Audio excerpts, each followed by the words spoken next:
सुकून रमज़ान ट्रांसमिशन में एक बार फिर खुश आमदीद। और हम बात कर रहे थे, आगा साहब हमारे साथ मौजूद हैं, गालिब आगा हर्बलिस्ट हैं और बड़े ज़बरदस्त किस्म के टिप्स भी दे रहे हैं साथ साथ।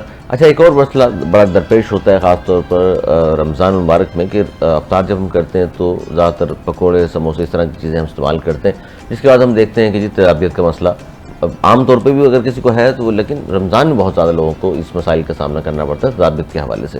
इस हवाले से आप क्या कहेंगे, क्या तरीक़ाकार इख्तियार किया जाए? सबसे पहले तो सर पेट को अपना समझें और हम ऊँट नहीं हैं जो कि 7 दिन का स्टोर कर लेंगे। सबसे पहला अमल जो हम सबसे बड़ी गलती करते हैं वो ये कि पहले मुंह में खजूर डाली और 2, 3, 4 गिलास पानी एक ही घूंट में जितना आ सकता है वो ले लिया। ये सबसे बुरा अमल है। हमारे मैदे में कुछ एंजाइम्स होते हैं जो कि इतनी देर के भूखे रहने की वजह से एक पीक पर होते हैं, तभी रसूलुल्लाह सल्लल्लाहु अलैहि वसल्लम ने खजूर खाने का हुक्म दिया। खजूर एक हैवी चीज़ है, भारी चीज़ है जो कि उन एंजाइम्स को न्यूट्रल भी करती है और वो एंजाइम्स उस वक्त सलाहियत रखते हैं कि खजूर को फौरी तौर पे हज़म कर लें, तो वो एनर्जी प्रोडक्शन में चली जाती है। हम क्या करते हैं कि हम उसके ऊपर पानी पी के उन एंजाइम्स को बिल्कुल ख़त्म कर देते हैं और उसके बाद जो है वो जब हम खाना खाने बैठते हैं तो वो भी इतना तेल वाला और इतना ऑयली, उतनी भरपूर चीज़ें ले रहे होते हैं जो कि हम अपने आप को, मैं कहता हूँ कि गले तक भर लेते हैं, जिसकी वजह से बेचारा मैदा पनाह मांग रहा होता है कि यार किया क्या है मेरे साथ। इसका छोटा सा एलिमेंट, एक खजूर लीजिए, एक घूंट करके पानी पिए जो कि तकरीबन आप समझे कि 1 मिनट में पूरा हो, और उसके बाद नमाज का वक्फ़ा कर लीजिए, नमाज पढ़ लीजिए ताकि उन एंजाइम्स को मैनेज होने में थोड़ा सा बेहतरी आ जाए। और उसके बाद आप जो है वो खाना खाएं।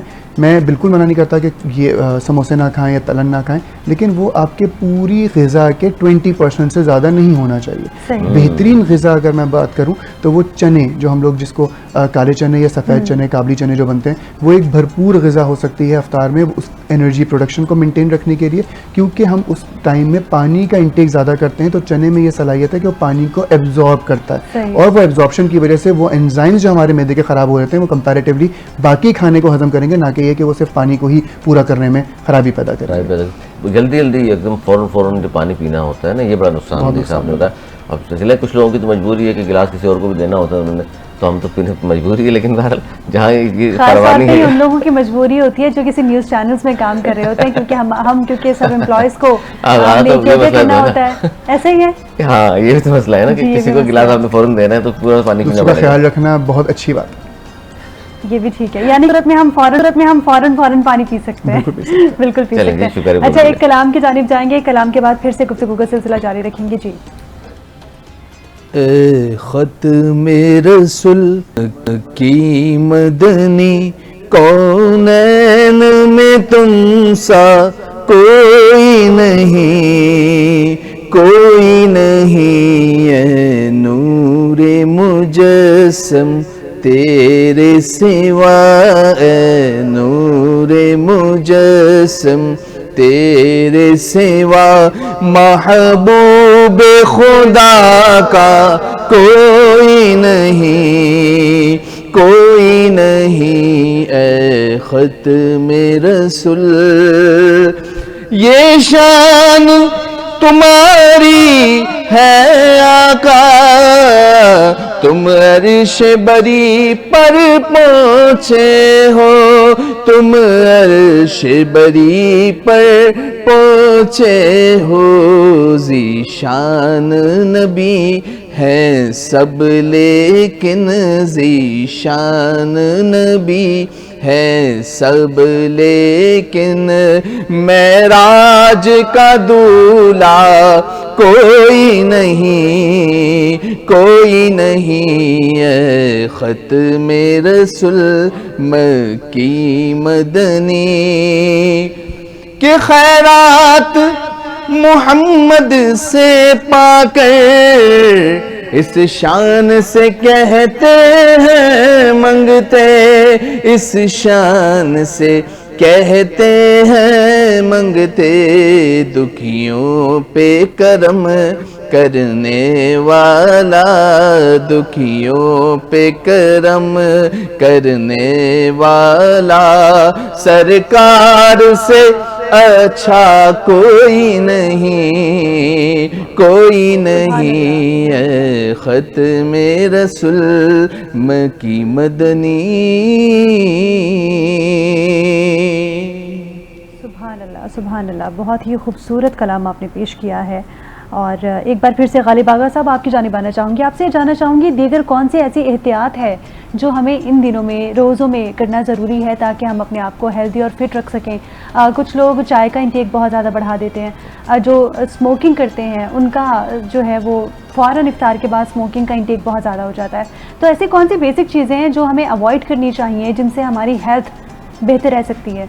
देखिए, बात की जाए अगर डिफरेंट किस्म की आदात की, तो सारी बात है अगर हम 4 घंटे 8 घंटे या 18 घंटे रोज़े में उनसे परहेज़ कर सकते हैं तो मैं तो कहता हूँ कि रमज़ान एक बहुत अच्छी नेमत है उन लोगों के लिए जो सिगरेट छोड़ने के ख्वाहिशमंद हैं। और जब वो 18 घंटे होता है तो तलब तब होती है जब आपको पता है कि मैं इसके बाद ये काम कर सकता हूँ, उससे पहले तलब भी नहीं होती। तो बेहतर ये है कि उसको छोड़ने का एक एलिमेंट या उसको बरकरार रखने की कोशिश की जाए कि वो 24 घंटे ही ना पिए जाए ताकि वो ज़्यादा बेहतर हो।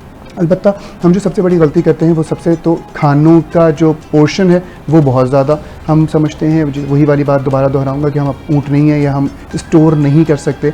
हर चीज़ का एक हज़म का टाइम है और उस हज़म के टाइम में ही उसको हज़म होना है। सबसे बेहतर यही होता है कि आप थोड़ी सी अफ्तारी करें, पहले नमाज जिस तरह मैंने कहा, उसके बाद अफ्तारी करें और इशा के बाद आके थोड़ा सा एक खाना ही बेसिकली डिनर, बट वो लिमिटेड क्वांटिटी में हो और फिर सहर में हो। सहर का जो कॉन्सेप्ट है जिसमें दूध और दही का इस्तेमाल ज़रूर करें जिससे आपके एंजाइम्स भी बेहतर रहेंगे, आपको प्यास का एहसास भी कम रहेगा और उसके साथ साथ आपके मैदे पे भारीपन की कैफियत बिल्कुल भी नहीं होगी। अच्छा, वो दूध के बारे में कहा जाता है शायद भारीपन होगा और ज़्यादा पी लिया आपने नुकसान होगा सारा दिन आपको, तो इस तरह की कोई बात नहीं है। दूध दही दोनों का इस्तेमाल करना चाहिए और वो आपके लिए सेहत का बायस ही बनेगा। सिर्फ एक रिक्वेस्ट, जिस तरह आपने कहा भारी तब होता है जब हम उसकी मलाई या उसकी बलाई को उतार नहीं लेते। उसको बॉईल करें, ठंडा करें, मलाई उतार दें, वो एक स्किम्ड मिल्क टाइप बन जाएगा, उसमें फैट्स नहीं होते। ये जो हमारे यहाँ मिसकंसेप्शन है कि दूध मोटा करता है, अगर आपने मलाई निकाली तो उसमें 98% फैट्स हटा लिए आपने, उसके बाद वो सिर्फ और सिर्फ शिफा ही है और उसमें फैट्स नहीं है, वो स्किम्ड मिल्क है। आप उसको इस्तेमाल करें, उसमें कोई भी बुराई नहीं है, उसके भरपूर फ़ायदे उठाए जा सकते हैं। अच्छा, चाय के बारे में जैसे बलवश ने पूछा आपसे, बहुत सारे लोग चाय बहुत ज़्यादा इस्तेमाल करते हैं। कराची में तो मैंने बहुत सारे लोगों को देखा है, उसके क्या नुकसान हैं ज़्यादा इस्तेमाल से? तो देखिए, उसमें डिफरेंट एलिमेंट्स हैं जिसमें नुकसान तो यकीनन है, लेकिन क्योंकि आदत हो गई और मैं कहता हूँ कि जब आदत इंसान को हो जाती है जो कि बहुत ज़्यादा अगर खुदा न खासा नुकसान नहीं दे रही तो उसको कंटिन्यू करने में कोई हर्ज भी नहीं है। चाय 1 से 2 कप पर डे में नुकसान नहीं है, लेकिन अगर आप इससे ज़्यादा कॉफ़ी हो या चाय हो या कोई भी और मशरूब हो जो कि आप रेगुलर बेसिस पे ले रहे हैं तो यकीनन नुकसान का बायस बनेगा, लेकिन 1 से 2 कप में बज़ाहिर कोई ऐसी चीज़ नहीं। ठीक है। अच्छा, रमज़ान में बहुत सारे लोग शिकायत नहीं करते हैं, ख़ासतौर पर बुज़ुर्ग हज़रात की बात कर रहे होते हैं कि जी रोज़े रखने से कमज़ोरी हमें फ़ील होती है बहुत ज़्यादा, और तो उसका क्या सहर अफ्तार में से क्या किया जाए कि ख़ासतौर पर बुज़ुर्ग अफराद जो ख़ासतौर पर दवाएँ भी खा रहे हैं उनको कमज़ोरी फ़ील होती है?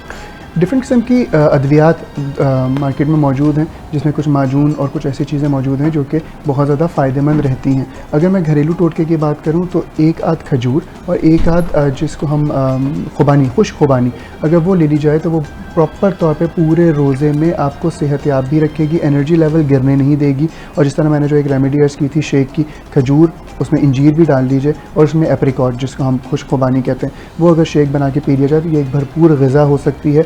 और दलिए का इस्तेमाल मैं अपने तमाम बुजुर्गीन से करूँगा कि दलिया ज़रूर इस्तेमाल करें।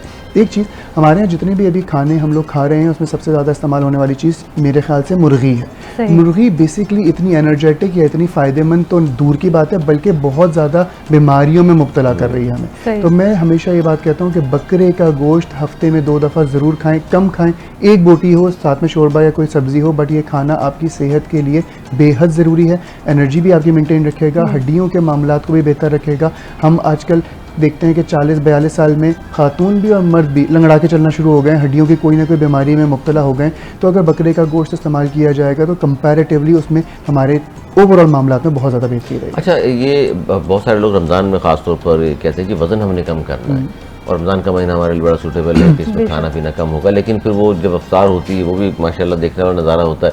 इस तरह फिर सहरी, तो ये वो वज़न कम करने के बजाय पता चलता है कि ईद के दिन वो फिर मज़ीद 2-4 किलो वज़न बढ़ा रहे होते हैं। जी, क्या करें ख़वातीन खासतौर पर? आजकल तो खैर लड़कियाँ भी ये काम कर रही हैं, लेकिन उमूमन कहा जाता है कि ख़वातीन और मर्द हज़रात। तकरीबन अगर मैं बात करूँ अभी तो 20 दिन है, मैं गारंटी दे सकता हूँ कि अगर आपने ये नुस्खे अमल कर लिए तो आप अपना वज़न 3 से 4 किलो कम कर सकते हैं इन 20 दिनों में। ठीक है, सबसे पहले तलन से जान छुड़ाएं, तली हुई कोई चीज़ आपने नहीं खानी। नंबर 2, आपने जो है वो मीठा नहीं खाना, मशरूबात, डिफरेंट किस्म की फ्रिजी ड्रिंक्स और ये तमाम चीज़ों से आपने जो है वो हाथ रोकने।